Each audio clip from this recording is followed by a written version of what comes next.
नमस्कार शेतकरी मित्रांनो, मी गोपाल नायक, राहणार सोमनाथ, तालुका शेनगाव, जिल्हा हिंगोली। मी एक हळद उत्पादक शेतकरी आहे।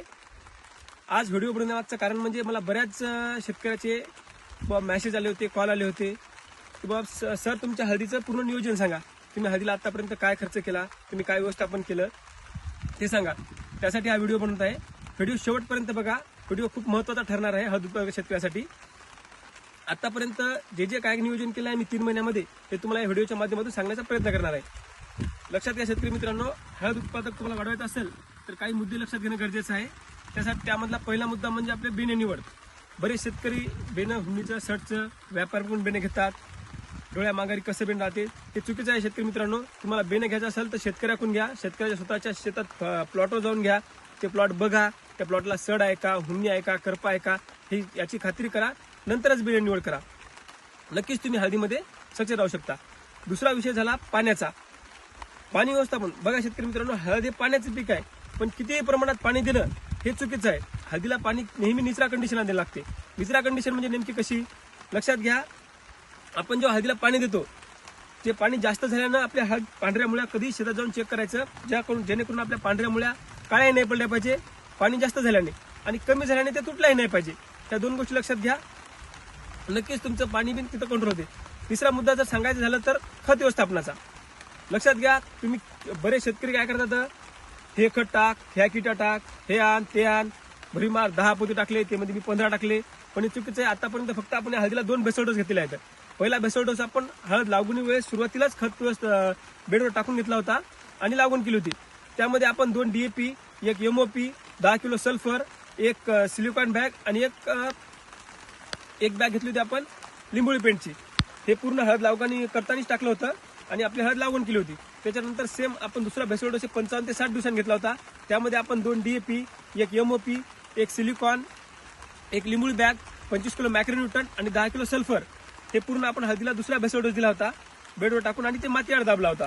हे झाले 2 बेसल डोस। याच्या व्यतिरिक्त आपण कोणतेही वॉटर सोल्युबल खत दिलं नाही। याच्या व्यतिरिक्त आपण कोणतेही हळदीला दुसरं खत, काही ड्रिचिंग वगैरे कोणत्या किटा, बरेच शेतकरी म्हणतात माझी ही किट टाकली, मी ती किट टाकली, याचा रिझल्ट आहे त्याचा रिझल्ट आहे, पण ते पूर्ण खर्चाचं काम आहे। हळदीला जितकं लागते, जे लागते तेच द्या, तुम्ही नक्कीच हळदीमध्ये सक्सेस होसाल।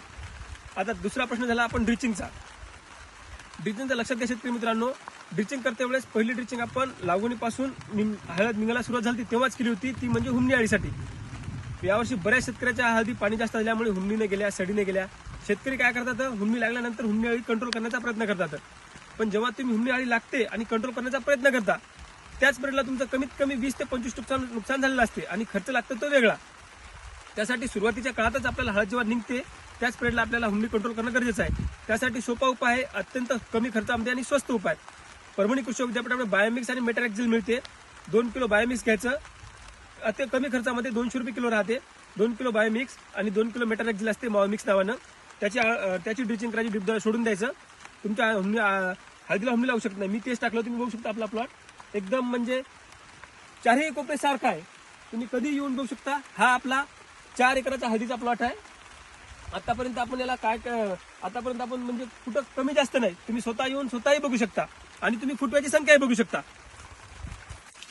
फुटव्याची संख्याही बघू शकता, फुटव्या संख्या 3, 4, 5 पर्यंत फुटव्यात आहे बघा, 1, 2, 3, 4 आणि 5, आणि नुसते फुटवे नाहीत, फुटव्याची साईज पण बघा। हे बघा तुम्ही फुटव्याची साईज, नुसते फुटवे असणं गरजेचं नाही शेतकरी मित्रांनो, त्याला साईज बिन पाहिजे। दुसरा बिन बघा, हे बघा 3, 4 फुटवे आहेत। आता बरेच शेतकरी, आता हा फुटवा आहे, हा हळदीचा फुटवा आहे, बरेच शेतकरी म्हणजे हळदी पण नाही, हा हळदीचा फुटवा आहे। हळदीचे नुसते फुटवे असणं गरजेचं नाही, हळदीच्या फुटव्याची साईज पण हळदीसारखी झाली पाहिजे। जास्तीत जास्त हळदीच्या 5 महिन्यामध्ये हळद आणि हळदीच्या फुटव्याची फुटवा म्हणजे जे मेन मातृकंद आहे, हा जो मातृकंद आहे आणि हा फुटवा आहे, कमीत कमी 5 महिन्यामध्ये याची हाईट सेम झाली पाहिजे आणि सारखे ओळखून आले पाहिजे की बघ कोणता मातृकंद आहे आणि कोणती हळद आहे। आणि दुसरा आणि त्याचा हे झालं हुमणीचं नियोजन। आता दुसरा मुद्दा बघू आपण। दुसरी ड्रिप मध्ये आपण असं केलं होतं 40 ते 45 दिवसामध्ये, त्या पिरियडला आपल्या हळदीला झिंक आणि फेरसची कमतरता असते। सोबत आपण काय केलं होतं, स्टार्टिंगला बेसल डोस मध्ये आपण नायट्रोजन दिलं नव्हतं। आपल्या हळदीची चांगली वाढ होण्यासाठी आपण 25 किलो युरिया दिला होता, सोबत 500 ग्राम चिलेटेड झिंक दिलं होतं आणि 500 ग्राम फेरस दिलं होतं। सोबत आपण हुमिक घेतलं होतं हळदीची पांढऱ्या मुळ्या वाढण्यासाठी. ही दुसरी ड्रिचिंग घेतली होती. तिसरी ड्रिचिंग आपण 60 ते 70 दिवसांनी घेतली होती, जेणेकरून दुसरा बेसोल डोस जेव्हा झाला आपला त्या पिरियडला दिली होती. त्यामध्ये आपण NPK बॅक्टेरिया घेतलं होतं. NPK बॅक्टेरिया आपण महाफीटचा घेतला होता, 200-250 रुपये लिटर भेटते, 1 लिटर घेतला होता. सोबत मायक्रोराचा घेतलं होतं, जेणेकरून आपल्या हळदीच्या मुळ्यांची वाढ चांगली व्हा, याची पूर्ण ड्रिचिंग केली होती. याच्या व्यतिरिक्त आपण कोणतीही ड्रिचिंग केली नाही. आता बघू आपण स्प्रे बिन खूप महत्वाचे आहेत. बरेच शेतकरी काय म्हणतात, आम्ही आतापर्यंत हळदीला एकही स्प्रे केला नाही. तुम्ही हळद आमची बघू शकता. पण काय होते शेतकरी मित्रांनो, हळदी जरी चांगली असली, हळदीच्या त्या पिरियडला जरी आपल्या हळदीला काही नाही आलं, पण जेव्हा आपल्या हळदीचे फुटवे असतात, ते फुटवे पण आपल्याला खूप गरजेचे आहेत. ते फुटवे पण आपल्याला स्ट्रॉंग ठेवणं, ते फुटवे पण आपल्याला निरोगी ठेवणं गरजेचं असते. त्यासाठी आपल्याला 2 फवारण्या करणं गरजेचं आहे. त्यामध्ये आपण 2 किंवा 3, जास्त फवारणी गरज नाही, 2 किंवा 3 फवारण्या करणं गरजेचं आहे. पहिला स्प्रे आपण 40 ते 45 दिवसांनी घेतला होता. त्यामध्ये आपण कंदमाशी आणि करपा म्हणजे अर्ली ब्राईट लवकर येणारा करपा आणि कंदमाशी यासाठी घेतला होता. त्यामध्ये आपण क्युनॉल फास्ट हे कीटकनाशक घेतलं होतं, कस्टोडिया हे फंगीसाइड घेतलं होतं, सोबत अँटीबायोटिक म्हणून क्रिप्टोसायक्लिनच्या पुड्या घेतल्या होत्या. सोबत आपण सिलिकॉन बेस स्टिकर आणि आपल्या हळदीला कोणत्याही समजा सूक्ष्म अन्नद्रव्याची कमतरता होण्या म्हणून एक टॉनिक घेतलं होतं. तुम्ही कोणतेही घेऊ शकता, इसाबियन, बायोटॅक्स, तुम्हाला जे पटलं ते कोणतेही घेऊ शकता, असं काही नाही. त्याचा पहिला स्प्रे घेतला होता आपण 40 ते 45 दिवसांनी आणि दुसरा स्प्रे घेतला होता आपण सेम 60 ते 65 दिवसांनी. याच्या व्यतिरिक्त आपण कोणत्याही हळदीला खर्च केला नाही. तुम्ही बघू शकता आपला प्लॉट एक समान आहे. आपलं पूर्ण मी पत्ता दिलाय, तुम्ही स्वतः येऊन प्लॉटवर बघू शकता. पूर्ण 4 एकरचा प्लॉट आहे. 1 एकर नाही की आपल्या हळदीला 1 एकर प्लॉट आहे, चांगला आहे. पूर्ण 4 एकर सारखा प्लॉट आहे, कमी खर्चात आहे. तुम्ही कॅल्क्युलेशन लावू शकता किती कमी खर्च केला. बरेच शेतकरी ही माझी किट आहे, बरेच याचा प्रचार करतात, ही माझी किट आहे, ही किट दिली यानं हळदीला चांगलं उत्पन्न होईल, यानं हळदीला असं होईल. हळदीला जे लागते, जे अन्नद्रव्य लागतात त्याच अन्नद्रव्य द्या.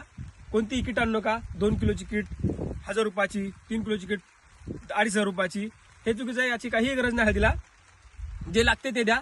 याच्यापेक्षा तुमचा थोडा खर्च कमी होऊ शकतो जर तुमची हळद नवीन शेतात असेल तर. नवीन शेतात अन्नद्रव्याचा पहिले स्टोरेज असते, त्यासाठी याच्यापेक्षा थोडा कमी खर्च लागते. हळदीला फॉस्फरसची गरज राहते, ते आपण DAP मात्र आपलं पूर्ण होते. तुम्ही वॉटर सोबत आता बरेच त्यांना 12 एकसठ द्यायचं, हे द्यायचं. काय होते मित्रांनो, तुम्ही जर फॉस्फरस जास्त दिला तर हळदीला सड लागते. गरज आहे, पण किती देण्यात अर्थ नाही. कमी खर्च करा, उत्पन्न जास्त घ्या. हा व्हिडिओ पूर्ण गरजूवंत शेतकऱ्यापर्यंत पोहोचवा. व्हिडिओ आवडला असल्यास शेअर करा, लाईक करा आणि आपल्या रॉयल फार्मिंग चॅनलला सबस्क्राईब करा. धन्यवाद.